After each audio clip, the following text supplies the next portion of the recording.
Bien-aimés dans le Seigneur, peuple de Dieu, mes chers amis, bonjour et bienvenue à la révélation divine de ce matin.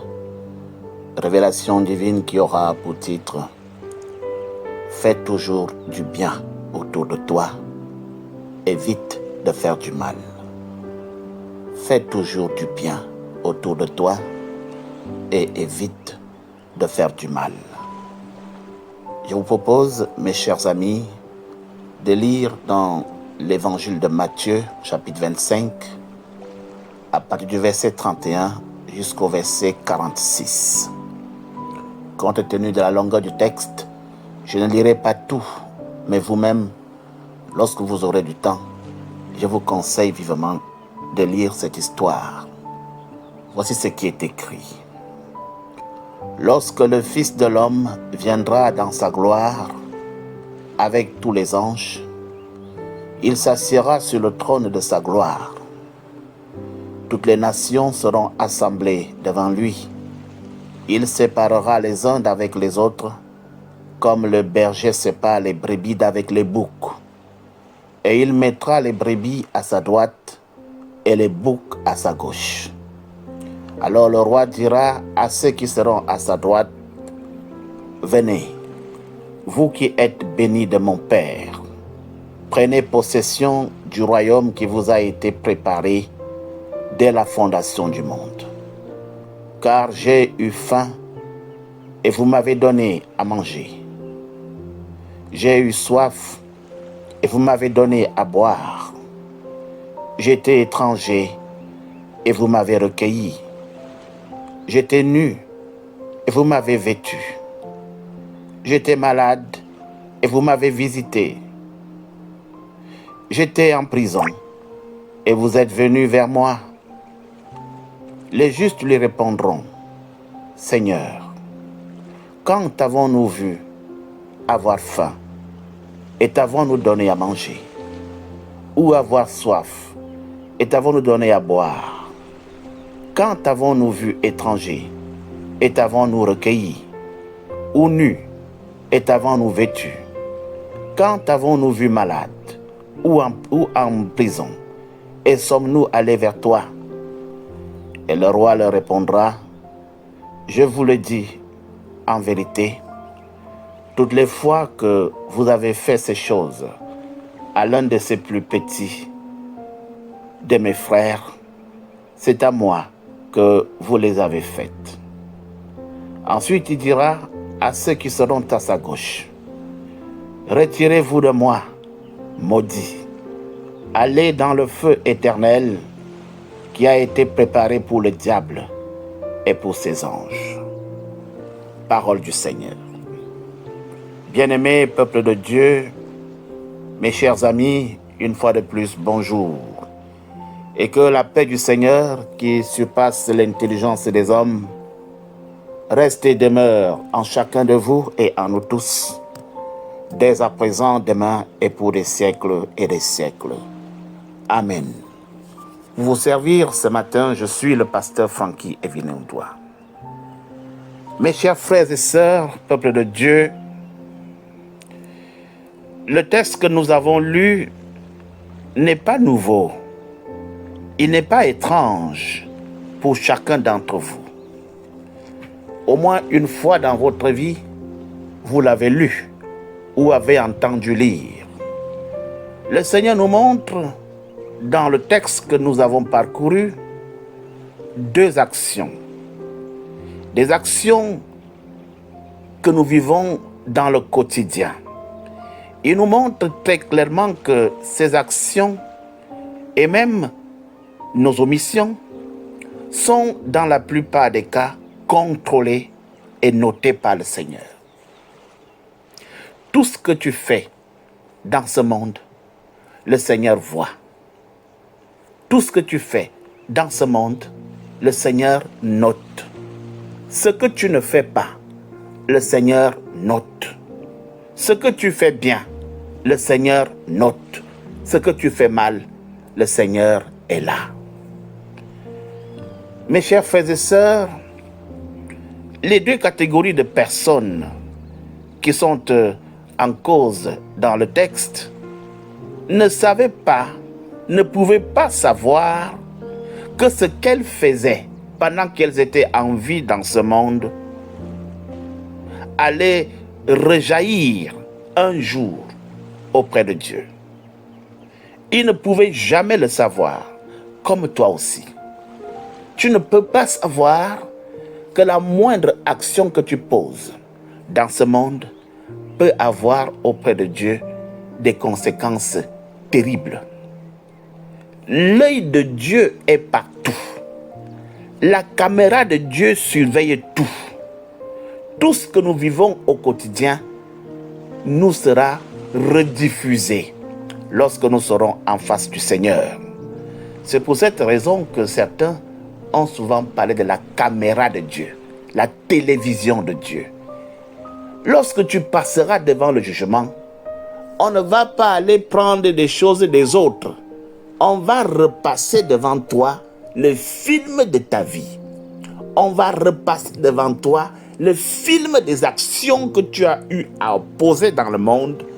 On va passer devant toi le film des choses que tu as omises de faire, que tu as oublié ou que tu as délibérément refusé de faire. Le Seigneur te montrera tout et c'est à la base de ce jugement que ton camp sera choisi. Mes chers amis, nous devons donc savoir que pendant que nous sommes en transit dans ce monde, nous sommes filmés. Quelqu'un disait souvent, souriez, vous êtes filmés. Et moi je vous dis, posez des bonnes actions parce que vous êtes filmés. Il y en a qui s'imaginent que en faisant les choses sur le dos des autres, il y en a qui s'imaginent que en faisant les choses dans les ténèbres, dans la nuit, ils ne sont pas vus. Mais vous vous trompez. L'œil de Dieu filme tout, même dans les ténèbres. Dieu voit tout et rien ne lui échappe. Tu dois donc savoir que quand tu parles de ton frère sur son dos, lui, il ne te voit pas, mais l'œil de Dieu te voit. Lorsque tu fomentes des petits coups pour faire du mal à quelqu'un en t'imaginant qu'on ne te verra pas, oui, on ne te voit pas, mais l'œil de Dieu te voit. Quel que soit ce que tu fais, quand bien même c'est dans ton cœur, quand bien même c'est encore à l'intérieur de ta personne, l'œil de Dieu te voit. Il y en a qui pensent que le péché, c'est seulement poser une action, mais on pêche même dans la pensée. Lorsque ta pensée est mauvaise, l'œil de Dieu te voit.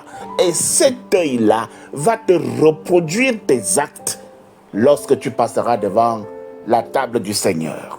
Mes chers amis, lorsque je vous parle ainsi, je ne suis pas en train de vous parler des choses surnaturelles. Je vous parle des faits et gestes du quotidien. Je vous parle des choses que nous vivons tous les jours, tous les matins. Je vous parle des faits réels. Par exemple, je vous parle des affamés. Lorsque tu vois une personne affamée dehors, comment est-ce que tu te comportes? Comment est-ce que tu fais lorsque tu vois quelqu'un qui a faim alors que tu es dans l'abondance? Qu'est-ce que tu fais? Je parle des assoiffés. Est-ce que tu sais donner de l'eau? Les enfants pensaient encore à ce qui se passait autrefois qu'on appelait les metamemvam. Des choses qui se faisaient autrefois et qui aujourd'hui ne se font plus. Lorsque vous rencontrez les hommes affamés, les hommes assoiffés, lorsque vous rencontrez les étrangers dehors, quel est votre comportement?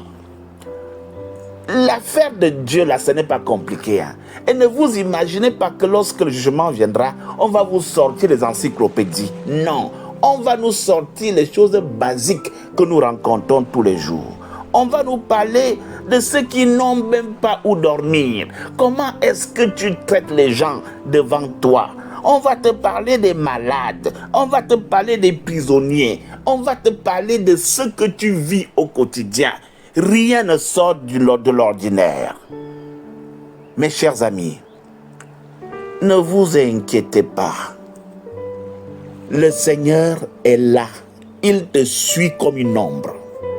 Et lorsque viendra ce temps-là, tu vas te lever toi aussi pour parler comme ces amis qui disent « Mais Seigneur, quand avons-nous vu avoir faim et t'avons nous donné à manger? Quand t'avons-nous vu avoir soif et t'avons-nous donné à boire? Quand t'avons-nous vu étranger et t'avons-nous recueilli? Et t'avons-nous vêtu? Quand t'avons-nous vu malade? Quand avons-nous... Parce que tu ne sais pas. Tu ne sais pas. Le bien délibéré que tu fais à quelqu'un dehors, l'acte que tu poses à quelqu'un dehors, pour toi c'est rien, mais ça peut avoir une portée terrible. Le petit 5 francs que tu donnes à un enfant dehors parce qu'il est dans la misère, l'enfant que tu recueilles dans la rue pour lui donner à manger, le bien que tu fais à un homme qui vit dans la misère, les actes que tu poses dans ta famille, les actes que tu poses aux inconnus. Mes chers amis, c'était quand? C'était quand? Personne d'entre nous ne peut savoir. Et le Seigneur te dit, je vous le dis en vérité, toutes les fois que vous avez fait ces choses à l'un de ces plus petits de mes frères, c'est à moi que vous les avez faites. Qui est le frère de Jésus? Qui est le frère de Jésus? C'est l'homme. Un prêtre disait souvent, tourne-toi un peu, regarde qui est à côté de toi. Il ressemble à quoi? Il ressemble à l'homme. C'est ça le frère de Jésus. Le frère de Jésus, c'est cet homme-là, c'est cette fille-là, c'est cette personne-là qui est à côté de toi, qui vit avec toi, que tu rencontres dans la rue. C'est Jésus. Il est tout le monde. Il est dans tous les visages. C'est Jésus. C'est lui à qui tu fais du mal. C'est lui à qui tu fais du bien. Faites attention, mes chers frères et sœurs. Essayez autant que possible de faire du bien. N'attendons pas que quelque chose d'extraordinaire arrive pour que tu puisses poser un acte positif. Mais je te le dis en vérité, cet acte positif que tu poses d'une manière délibérée va peser de tout son poids lorsque viendra le jugement. Il va peser en ta faveur, bien évidemment. Tout acte négatif que tu poses va peser sur la balance pour t'enfoncer dans la géhenne. Mes chers amis, oui, c'est dans ces petits rien du tout, ces petits riens de tous les jours, du quotidien, c'est dans ces petits riens, mes chers amis, que se trouve la grande valeur. C'est là-dedans que se trouve Dieu. C'est là-dedans que se trouve Dieu. C'est pourquoi, je vous le dis, soyez vigilants. Il faut rester en éveil. Je me permets même de vous dire, mes chers amis, faites du bien. Faites du bien d'une manière délibérée et sans calcul. Faites du bien et évitez de faire du mal aux gens. Le mal, c'est quoi? C'est faire à autrui ce que toi-même tu ne peux pas accepter qu'on te fasse. C'est ça, faire du mal à quelqu'un. Et faire du bien, c'est faire à autrui ce que toi tu aimerais qu'on te fasse. Je vous le dis en vérité. Lorsque viendra la fin, qu'est-ce que tu as comptabilisé en termes des actes, en termes d'actes positifs? On ne va pas vous demander autre chose. Ça va être des choses aussi simples. Oui, à partir d'aujourd'hui, arrange ta vie. À partir d'aujourd'hui, pose des actes qui militent en ta faveur. À partir d'aujourd'hui, pose des actions qui vont faire en sorte que demain, le Seigneur se souvienne de toi et qu'il te dise, mon enfant, entre dans la joie de ton Père. Voilà ce que le Seigneur voudrait nous dire ce matin. Que chacun de nous essaye de prendre ses marques, pose des actes, impacte le monde par des actes positifs. Alors le Seigneur, lorsque viendra la fin, va te le rétribuer. Et je peux même vous dire, ce n'est pas seulement à la fin que tu vas recevoir les rétributions, mais même dans ce monde.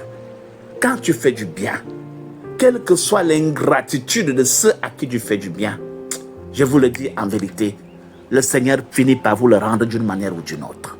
Évitez de faire du mal, parce que le karma va te suivre. Mais faites du bien, parce que la grâce va te suivre. Que le Seigneur vous bénisse et que le Seigneur vous garde. Je vous invite à prier avec moi. Éternel, 3 fois saint, si nous sommes encore en vie ce matin, ce n'est pas parce que nous sommes trop forts. Ce n'est pas parce que nous sommes les meilleurs. C'est bien parce que ta bonté, ta grâce et même ton amour ineffable nous l'accordent. Nous te prions afin que tu veilles à ce que ta grâce demeure toujours sur nous. Nous te prions afin que tu continues à nous aimer et à nous inciter à nous aimer les uns les autres. Seigneur, notre Dieu, notre Père, nous voulons vraiment demander pardon pour nos faiblesses. Éloigne de nous l'orgueil. Éloigne de nous l'hypocrisie. Éloigne de nous, Seigneur Dieu, tout ce qui détruit l'homme. Car toutes ces actions vont peser sur nous lorsque tu viendras pour le jugement. Nous te prions, Seigneur Dieu, afin que tu viennes détruire cette facilité que nous avons à juger, à critiquer, à faire du mal aux autres. Seigneur, nous savons que tes yeux sont sur nous. Accorde-nous la grâce de voir en chacun de nos frères le visage de Christ. Accorde-nous la grâce de voir en chacune de nos sœurs le visage du Christ. Éternel, nous te prions beaucoup ce matin pour ceux et celles qui peinent dans leur vie. Nous pensons particulièrement aux malades. Seigneur, nous pensons aux sans-papiers. Nous pensons à ceux ou à celles qui n'ont pas d'enfants. Nous pensons à ceux et à celles qui cherchent en vain une âme sœur. Nous pensons aux veuves. Nous pensons aux veufs. Nous pensons aux orphelins. Nous pensons aux prisonniers. Seigneur Dieu, viens les secourir. Viens nous secourir tous. Change leur situation parce que tu en es capable. Seigneur, tu nous connais mieux que nous-mêmes parce que tu sondes nos cœurs et nos reins. Tu scrutes la profondeur de nos cœurs. Donne-nous la grâce d'être toujours plus aimants.